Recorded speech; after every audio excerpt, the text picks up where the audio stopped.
Hello everyone, welcome to Pinch and Dash. I am Jules.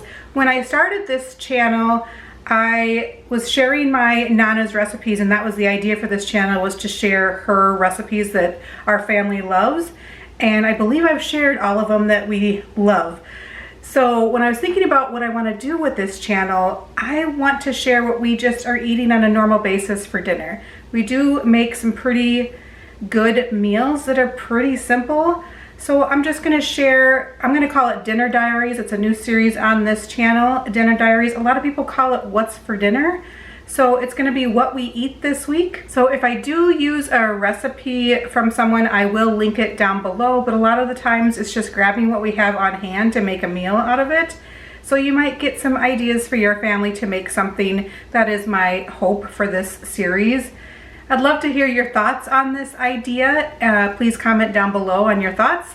And I'd love for you to subscribe and be a part of the Pinch and Dash family. Let's get started. Let's get started with our first dinner this week, which was pork chops and asparagus. We do buy our pork chops from Costco, and then we butterfly cut them in half because they're so large. It usually ends up costing us only $1, probably less than $1 per pork chop. We seasoned them with the Traeger's poultry seasoning, which is really yummy, and then we grilled them. We were sure not to overcook them. That is the key, I think, with pork chops. The asparagus was put on the grill for about 15 minutes with olive oil and seasoning. Then this meatloaf, which I'm not normally a fan of meatloaf, but I love this meatloaf. It is from the Hey Grill Hey website, and I will link the recipe down below.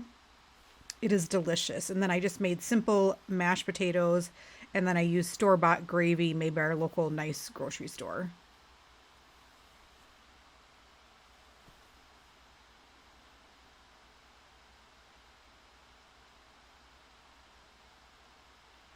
I used to always think that I didn't like pot roast because it was always so dry.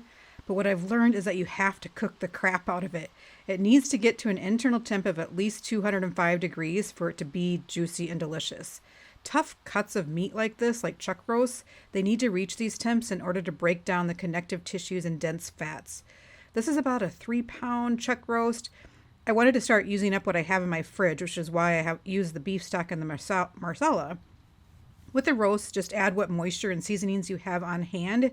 We cooked it on low for well over 8 hours. It was so juicy and tender that it was hard to get out of the slow cooker. We had it with a side salad, and it was delicious.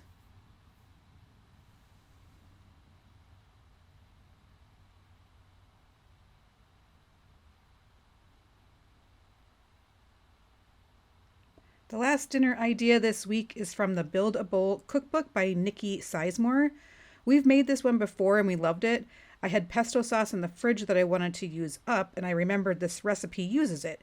I did not really follow the recipe this time, but I used all the ingredients and used it as an inspiration.